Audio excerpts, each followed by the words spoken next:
Listen, I was a dreamer. I dreamt. But see, here's the difference between someone who dreams, when they're at a certain age, and even now. I use my imagination to manifest what I wanted to have in my life. What you see in your eyes and your mind's eye is what you can behold. But the dream just can't stay trapped in your head. It has to actually be actualized. That means you got to be doing the thing that you desire, the thing that you've been dreaming about. They say thoughts become your feelings, and then it becomes a reality. Your thoughts become your feelings, then becomes reality. It is true. So are you just stuck dreaming and imagining but not executing? Let's talk about this.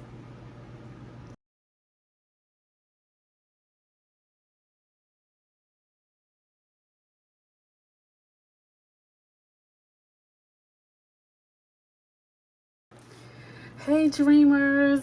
See, listen. I'm Deanna, and this is Inspired Perspectives. And but today we're going to talk about, are you still stuck at the dream stage, or are your dreams deferred? It's a possibility that whatever's happening in your life is causing your dreams to kind of not be a dream, not being able to even dream, to even imagine, like using your imagination. I mean, we tell children to imagine, to dream, to draw it out, write it, make it plain. We have children doing this all the time. When do we lose this as adults? When do we lose this? And I'm not talking about older adults. I'm talking about young adults, adults somewhere in the middle, somewhere, just adults, right? Old, middle, young, somewhere, all everywhere in between. When do we lose that zest for dreaming and imagining our lives to be more than what it is and different from what it is? When did we stop doing that? So we're going to talk about that today, because I know that I used to dream about so much, and I can look back in my life because of those dreams, because of my imagination was so vivid. And I've always thought about it. I mean, I love to travel, for instance. And as a child, as a young teenager, I should say, as a teenager and young teenager, somewhere in between that time, one time I remember visiting the Smithsonian, but I got a map. I got this old map, and I put this huge map, and I put it across my bed where everyone else had, their favorite celebrities that they had crushes on. I had a crush on traveling, and not that I didn't like guys and all those things, but that wasn't my focus in that sense. It was like I wanted to travel, and I put that across my bed, and I would look at it, have my feet on the wall, looking at the places and getting familiar with the capital cities and of these particular countries, and understanding and the names of the countries, and finding out. And back then we had encyclopedias. Everyone who's listening to this understand, if you had those blue or white encyclopedias to research in your home, and those Britannicas, honey, that was like gold. If you had that, you were rich. You didn't have to go to the library and get those. But some of us who had the pleasure of having that, I had that at my fingertips, and I would read those encyclopedias because it took me into another world. And along with my map, I was able to put myself in another world without being there. And so my imagination and my dreams would be so vivid and so strong. I would be in math class, knowing I'm supposed to be worrying about math. At that time, I could care less about that. I was looking out the window, dreaming, where I could be, the places I will go. That was what I was doing in my dream. The things, what can I do that will put me in a place where I could travel and enjoy it? Not just it be work, but it would be enjoyable to get to know the customs and the food and the people and it was just something I've always imagined. And guess what? As I became an adult, of course, there are things that can get in the way. And one of those things that can get in the way is, living up to what others want us to be. And so that can cause your dreams to be deferred for whatever reasons. And maybe you don't make the kind of money you want to make because you're satisfying someone else's dreams or thoughts of you. Or you're making the kind of money, you're making great money, but you don't have the time because you're so busy working and producing in a way that doesn't allow you the time to enjoy the fruits of your labor. And then the other thing is that you get disgruntled. You get sidetracked with that and having children. If those of us who have children, you get sidetracked with that. You get married. That's another responsibility. It's responsibility on top of responsibility, which is, I say, hey, there's nothing wrong with that. But then it becomes something wrong. It becomes a problem when you don't fulfill some part of you that is aching inside of you, and whatever that is. Maybe it was starting that business, maybe it was traveling the world like me, maybe it was moving across the country, or living in another part of the country, or living in another state, doing something else, living across town. Maybe it's not that deep for you, but just being able to live in that big house and get that thing, or that kind of job, or do that kind of job, having that kind of career, or starting that business, whatever it may be. But I noticed that whenever you take on what your family wants you to do, and if it's not beneficial in any way, because I do realize that sometimes, even though we have these big dreams, sometimes you have to do what you have to do so that you can do what you want to do. And if you go in it with that thought, that mentality, then what happens is you will ultimately get to do what you want to do, because the purpose of this job is to build the house. The purpose of this job is to get the car, build the house, pay off the house in a certain amount of time, so that is no longer a burden to you. You get to pay for your school, your education. You get to do so many other things. Maybe it's helping your family in a situation, the money that you make being a doctor, a lawyer, whatever. But you want to be an artist. You've always wanted to see yourself doing something so different from what your family thought you would be. You wanted to be a comedian because you're really, really good at making people laugh, but no one even thought of that for you, because hey, what are you going to do with that? What are you going to do with that art degree? I had that. What are you going to do with that art degree? I was art design major. I double major in technology. But it was also attached with what someone else wanted me to do, not what I wanted to do for myself and saw for myself as a creative. But I also was someone who motivated others, inspired others. I saw myself doing it naturally with friends and family, not even thinking of it. I've been doing this, since I was a knee high to a grasshopper.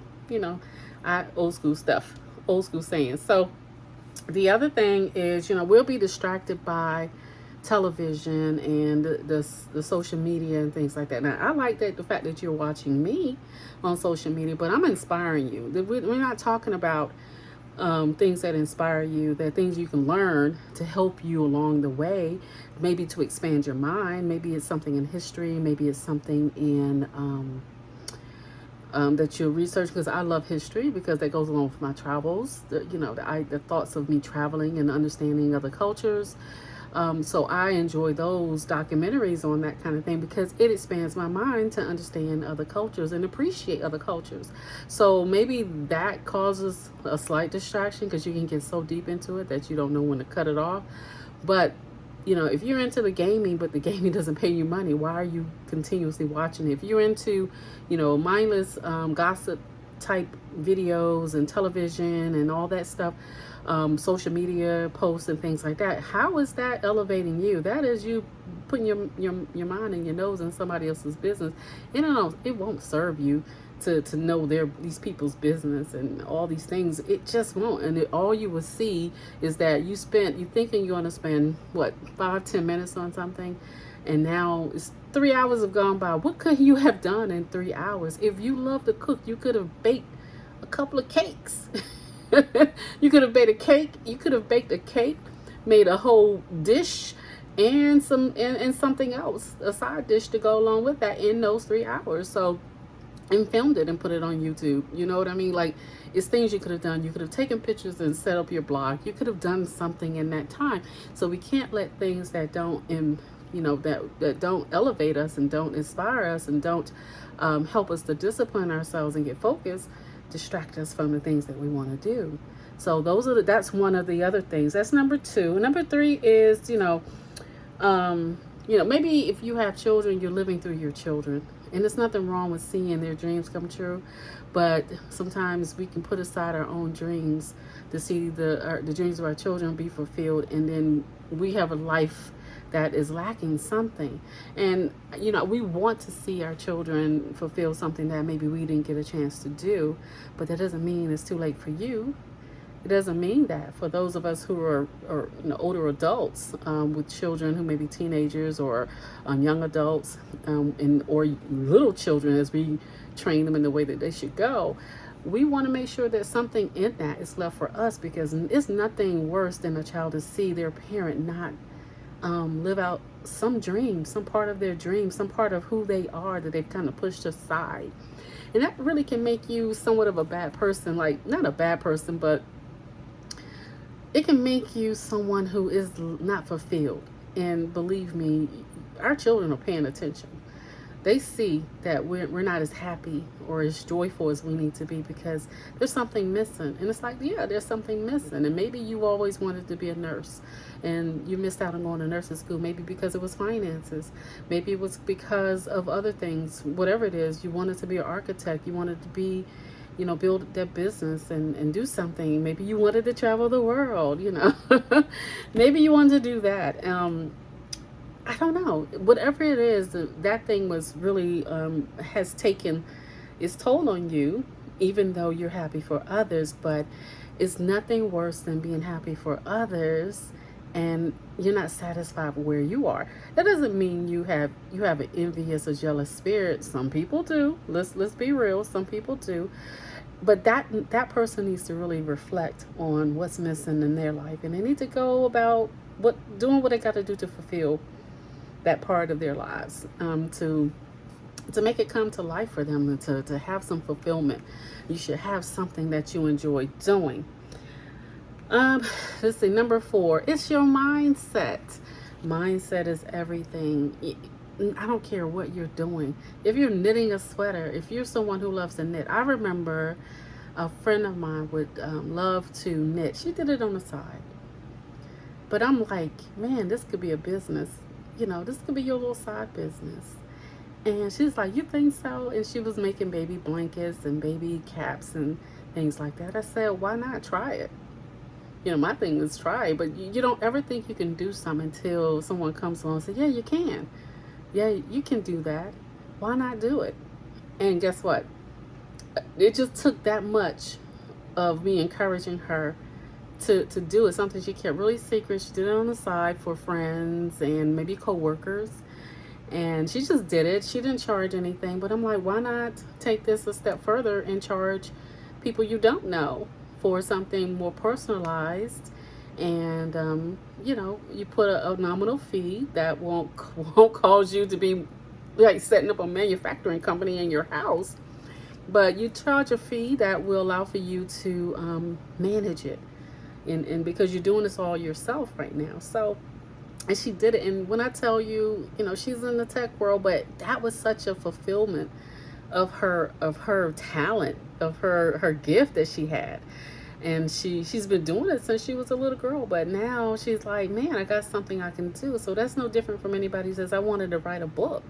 That doesn't mean you have to quit your day job. That means that, write the book, and who knows if it will allow you at some point to quit your day job. You don't know, but it's better to take 20 minutes a day, an hour a day, at the end of your day, to start writing some things down, to create the book. Study for that class that you're taking, paint, whatever you want to do.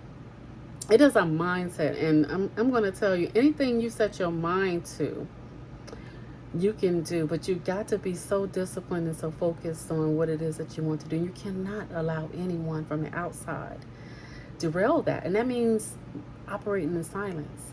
I remember when I decided I was going to take a course to get a certification, right? I didn't tell anybody. I didn't even tell the job I was working at. I just negotiated, getting off a little earlier, taking a shorter lunch, just so I can avoid the traffic to get to the other side of town.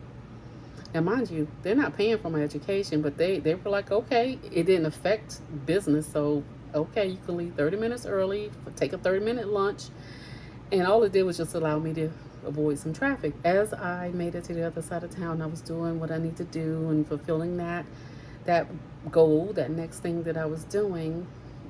When everything was said and done and they were laying everyone off, I had something else lined up. Who knew that that's what was going to happen with that particular company? However, the dream was still alive. It wasn't my only dream. It wasn't my only goal. It wasn't the only thing that I wanted to do. I completely did a pivot and switched careers in the middle of one career. Because at the end, everyone I saw was getting laid off left and right. And I had been laid off before, and I did not like how that felt. And so I prayed and devised the plan.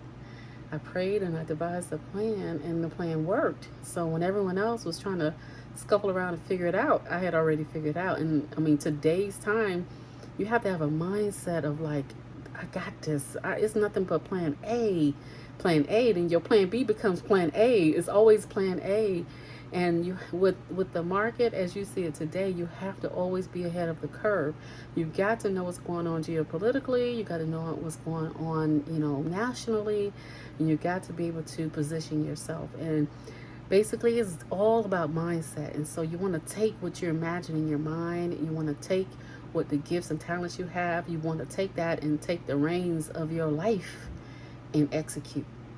Because a dream is just a dream until you start to work on that dream. And then you have to step out on faith, when you're doing that. When you're doing it, you have to know like you know without doubt that this thing is going to take place. You're going to see it. First it's in your mind, then it's in your heart. You feel it. It's all throughout your body, and you're going to hold it in your hands in a matter of days, months, in a year or two, and you know it because you've been working on it. But it's a mindset, and you don't tell anybody. You just keep working at the thing, and it's going to show itself. Trust. The other thing, number 5, and it's the last thing, is the lack of courage. Most people lack the courage to do the thing that they want to do. No one wants to take the leap of faith. Everyone thinks that it's just supposed to happen just because you exist. No, it takes feeling it. It takes dreaming it, imagining it, writing it down, playing it out over your mind, seeing it in front of you. You see it in front of you. You start to work on it. You start to research it. You start to say, you know what? I'm just going to do it. I'm going to book the ticket, and I'm going to go to that country. I'm going to sign up for that class, and no matter what, I'm going to build a website, and I'm going to start selling this stuff, and I'm going to see what happens. One thing about it, if it fails, guess what? You're learning from that. And now you know to go back and reconstruct all of that and find out what was the missing link on this thing so that I can do better. I can be better at this than I was before. How do I do? What was missing? When I have a business, realizing that what happened. I have a business now that I wonder, it was something that went wrong, and I was like, why am I not getting clientele? Why am I not getting? I had switched my website. My website was doing fine, but I said, you know what? Instead of me paying it month to month, why don't I get a web developer, somebody who can build me something? And they built it. But what they forgot, I didn't realize this. Now, a couple of years have gone by, and I'm trying to figure out, why am I not getting the clientele? Because before, I had client after client after client. I mean, it was coming, it was rolling in, and I didn't know what, I didn't know how this was happening, but I knew something good. I loved what was happening at that time. But when I had this person do my website, it almost felt like everything was coming to a halt. I was like, what is going on? What happened? Well, fast forward, right before COVID, right during COVID, actually, my website wasn't doing well, and I figured it out because I took control of what happened. I had time. So I doing the research, and I was like, they didn't do the SEO. Something so simple caused my website not to reach what it needed to reach. And until I sat down and figured it out, I learned a lesson. So now, as we hear people talk about SEOs and how important it is, I realized back then how important it was, but didn't realize that it wasn't plugged into my into my computer, into my website, as most people who are into web development understand what that means and what that can mean to a business. So fast forward, I learned something. I learned something. So you cannot have lack the courage to do something just because maybe you don't know what to do or how to do it. Sometimes you got to take the first step and you got to be willing to ask questions. What I notice about this younger generation, and not to beat up on the younger generation, is of young adults and young people coming up, is they're afraid to talk to people. Their soft skills are lacking. You're going to have to use your soft skills. You're going to have to ask for help sometimes. And you don't understand how many people will be willing to help you get to where you need to be, especially if you're a young person. Now, I know we got some grumpy old people. I get it. This world is grumpy. Okay, the world is grumpy. So, but to bypass that, you can't just let a no keep you from getting what you want. You got to be diligent. You got to have perseverance. You got to have focus and discipline. A no just redirects you to go to somebody else or maybe rephrase something. Say, you know what, ma'am, sir, I know you're busy. I know life is life, but I really need this help. Even if you can't help me, can someone that you know help me? Do you know where I can go? And it's all in tone. It's all in delivery. And more than likely, people may actually answer you. Maybe they'll tell you the truth, like, I don't know, but I do know where you can possibly get this information. But don't lack the courage to ask questions. Don't lack the courage to ask for help. Because we live into this individualistic society where everyone is trying to do it by themselves, with themselves. And I don't care how many Google searches you search upon. It is nothing like your interaction in person interaction, your interpersonal skills. That is where it's going to get you where you need to be, because I'm going to tell you, it's who you know, and that is 100%. And then what you know. That may be about 50 to 75%, because people are going to train you on what you need to know anyway. They're going to tell you what you need to know as it relates to today. You could have gone to college 5 or 10 years ago, or got that certification 10 years ago, even 2 years ago. Some of that stuff is outdated because things are moving so fast. So what I need you to do is have the courage to ask the questions, and maybe someone will give you what you need. Get this certification. Go here and talk to this person. Go ahead, because I see how you're moving. I see what you've done so far, but you got to be doing the work. You got to already be doing the work, because that comes with a frequency. That comes with the energy. And the other person's energy is enlightened, is lit up because of what you are bringing without you even speaking sometimes. So don't lack the courage. Have the mindset. Don't get distracted by the things of this world. Ain't but so many places you can go with your friends. You've been to that club many times. You have been at that concert. You've seen them. Listen to the music. Save your money. You got to be able to have that kind of level of discipline, so that you can get to the next level, whatever you want to do, so your dreams can come true. Your dreams can come true. They really can. But just don't let your dreams become dreams deferred, because there's so many people who are no longer with us who have dreams deferred because they did not do what I'm right here telling you that you may want to consider to help you get to your next level and make your dreams come true. This is Deanna, and this is Inspired Perspectives. We'll hit the like button if you like what we're talking about. Go to my other videos. I'm talking about some good stuff. I'm just talking about some good stuff, and I'm here to help you if you want to be helped. Have a good one. See you on the next video.